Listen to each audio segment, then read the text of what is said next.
नमस्कार भक्तांनो, श्री ब्रह्मचैतन्य गोंदवलेकर महाराज अमृतवाणी या आपल्या यूट्यूब चॅनलमध्ये सर्व राम भक्तांचे आणि साधकांचे मनापासून स्वागत आहे। आज आपण साक्षात परब्रह्मस्वरूप करुणेचा सागर श्री ब्रह्मचैतन्य गोंदवलेकर महाराजाच्या चरित्रातील एक अत्यंत हृदयस्पर्शी, अंतर्मुख करणारी आणि खऱ्या धर्माचा गाभा समजावून सांगणारी सत्य घटना पाहणार आहोत। भक्तांनो, आपण सर्वजण देवाची भक्ती करतो, मंदिरात जाऊन तासनतास बसतो, हातात जपमाळ धरतो, मोठमोठी प्रवचने ऐकतो आणि पोथ्या पुराणे वाचतो। पण कधी शांत डोक्याने विचार केला आहे का की तासनतास जप करून किंवा पोथ्या वाचून जर आपल्या मनात एखाद्या रस्त्यावरील निष्पाप मूख प्राण्याबद्दल किंवा दुःखी माणसाबद्दल दया निर्माण झाली नाही तर त्या भक्तीचा काहीही उपयोग नसतो।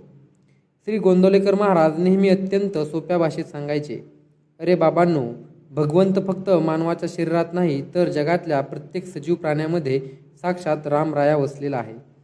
जो माणूस रस्त्यावर तरफडणाऱ्या प्राण्याकडे किंवा भुकेलेल्या जीवाकडे पाठ फिरवतो आणि मंदिरात जाऊन देवापुढे डोके टेकवतो त्याचा देव कधीच स्वीकार करत नाही। प्राणीमात्रांवर दया करणे हीच खरी भक्ती आहे। मठात शेकडो भक्तांच्या उपस्थितीत घन परमार्थाचे प्रवचन सुरू असताना एका लहानशा मांजराच्या पिल्लासाठी महाराजांनी आपले प्रवचन मध्येच का थांबवले? त्यांनी मठातील भक्तांना भूतदयेचा कोणता अलौकिक धडा शिकवला ही रोमहर्षक सत्यकथा आज आपण अतिशय सविस्तरपणे आणि भावपूर्ण रीतीने समजावून घेणार आहोत। चला तर मग शांतचित्तेने या अमृतवाणीचा आनंद घेऊया। भक्तांनो, ही सत्य घटना आहे गोंदवलेच्या पावन मठातील। एका सुंदर शांत संध्याकाळी मठाचा भव्य मंडप भक्तांनी खचाखच भरला होता। साताऱ्याहून, पुण्याहून आणि लांब लांबच्या गावांहून अनेक पंडित, विचारवंत आणि साधेभोळे भाविक महाराजांचे अमूल्य प्रवचन ऐकण्यासाठी जमा झालेले होते। महाराज आपल्या नेहमीच्या साध्या लाकडीपाटावर बसलेले होते आणि त्यांचा चेहरा साक्षात परब्रह्माच्या तेजाने तळपत होता। महाराज त्या संध्याकाळी अतिशय गहन विषयावर निरूपण करत होते। संसारात राहून परमार्थ कसा साधावा आणि नामस्मरणाने मन कसे शुद्ध होते या विषयावर महाराजांचे ओघवत्या मराठीत प्रवचन सुरू होते। सर्व भक्त अगदी श्वास रोखून महाराजांचे शब्द कानात साठवत होते। मठात इतकी शांतता होती की पानाची हालचाल जरी झाली तरी ऐकू आवाज यायचा। अनेक मोठे पंडित महाराजांच्या त्या उपदेशावरून आपल्या वह्यामध्ये नोंदी करत असायचे, तर साधे वारकरी भावाने हात जोडून अश्रू ढाळत होते। वातावरण पूर्णपणे अध्यात्मरस्य आणि सात्विकतेने भरून गेलेले होते।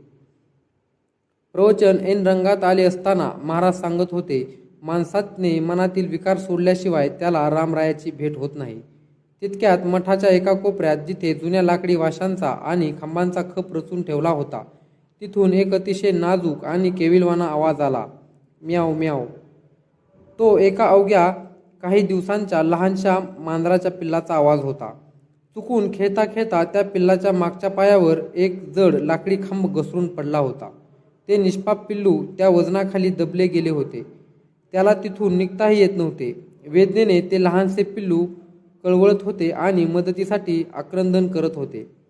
पण भक्तांनो, तिथे बसलेले शेकडो भक्त महाराजांच्या प्रवचनात इतके मग्न होते की कोणाचेही लक्ष त्या कोपऱ्यात जाणाऱ्या बारीक आवाजाकडे गेले नाही। काहींना तो आवाज ऐकू आला, पण त्यांनी मनात विचार केला की अरे, हे तर फक्त एक किरकोळ मांजराचे पिल्लू आहे। इतके मोठे संत प्रवचन देत आहेत, आपण मध्येच उठलो तर व्यत्यय येईल। भक्तांनी त्या प्राण्याच्या वेदनेकडे दुर्लक्ष केले आणि ते प्रवचन पुन्हा ऐकू लागले। तितक्यात गहन निरूपण करत असताना साक्षात महाराजांचे शब्द अचानक थांबले। महाराज एकदम मौन झाले। भक्तांनी आश्चर्याने महाराजांकडे पाहिले। महाराजांचे लक्ष मंडपातील लोकांकडे नव्हते, तर त्यांचे लक्ष त्या कोपऱ्यात लाकडाखाली अडकलेल्या मांजराच्या पिल्ल्याकडे होते। महाराज घाईघाईने आपल्या पाटावरून उठले। त्यांच्या अंगावरील शाल बाजूला झाली। महाराज अनवाणी पायाने थेट मठाच्या त्या अंधाऱ्या कोपऱ्याकडे चालू लागले। सर्व भक्त, कारभारी आणि पंडित चक्रावून गेले। सर्वांना वाटले महाराज प्रवचन सोडून मध्येच कुठे चालले आहेत। पण महाराज त्या लाकडाच्या ढिगाऱ्यावर गेले आणि त्यांनी अत्यंत काळजीपूर्वक स्वतःच्या हाताने तो जड लाकडी खांब बाजूला केला। खाली ते मांजराचे लहानसे पिल्लू पाय दुखावून थरथर कापत होते। महाराजांनी क्षणाचाही विलंब न करता त्या धुळीने भरलेल्या मांजराच्या पिल्लाला अत्यंत नाजूकपणे आपल्या दोन्ही हातात उचलले आणि आपल्या छातीशी घट्ट धरले। महाराजांनी आपल्या उपरणाने त्या पिल्लाच्या अंगावरील धूळ पुसली। त्याच्या डोक्यावरून आणि दुखावलेल्या पायावरून मायेने हात फिरवला. महाराज एखाद्या आईसारखे त्या प्राण्याला गुंजारू लागले. त्यानंतर महाराजांनी मठातील सेवकाला हाक मारून तातडीने वाटीभर कोमट दूध आणायला सांगितले आणि स्वतःच्या हाताने महाराजांनी त्या पिल्लाला ते दूध पाजले. मठात उपस्थित असलेले काही पंडित आणि ज्ञानी भक्त मनातल्या मनात नाराज झाले. एका पंडिताने धैर्याने पुढे येऊन विचारले, महाराज, आपण परमार्थाचे इतके महान प्रवचन देत होतात. शेकडो लोक भावविभोर झाले होते. एका क्षुल्लक मांजराच्या पिल्लासाठी आपण एवढे मोठे प्रवचन मध्येच का थांबवलेत?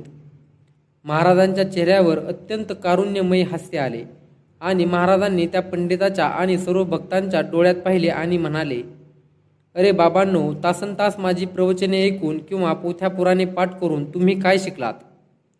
जर या मठात बसून तुम्ही भगवंताची कथा ऐकत आहात आणि त्याचवेळी तुमच्या शेजारी एक निष्पाप जीव वेदनेने रडत असताना तुमचे मन पाघळत नसेल तर तुमचे हे प्रवचन ऐकणे पूर्णपणे व्यर्थ आहे. महाराज त्या पिल्लाला कुरवाळत पुढे होऊन म्हणाले, हा ईश्वर फक्त या मंदिराच्या मूर्तीत किंवा माझ्या प्रवचनात नाहीये, तर तो साक्षात या तरफडणाऱ्या मांजराच्या पिल्लाच्या रूपाने तुमच्या दारात उभा होता. प्राणीमात्रावर दया करणे, भुकेलेल्याला अन्न देणे आणि दुःखी जीवाला वेदनेतून मुक्त करणे हीच जगातील सर्वात मोठी भक्ती आहे. ज्याच्या मनात भूतदया नाही त्याच्या नामस्मरणाला देव कधीच शिवत नाही.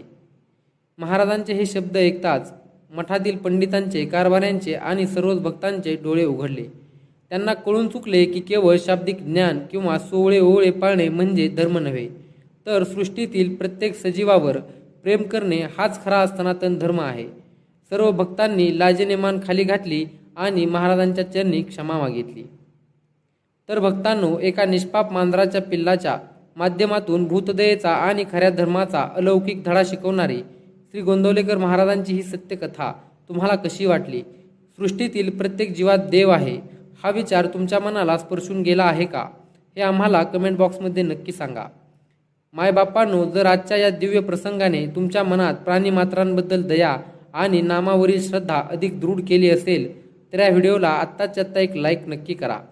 भूतदया हीच खरी भक्ती या विचाराला पाठिंबा देण्यासाठी कमेंट बॉक्समध्ये आत्ताच्या आत्ता श्रीराम जय राम जय जय राम किंवा श्रीराम समर्थ लिहून आपली हजेरी आवर्जून लावा.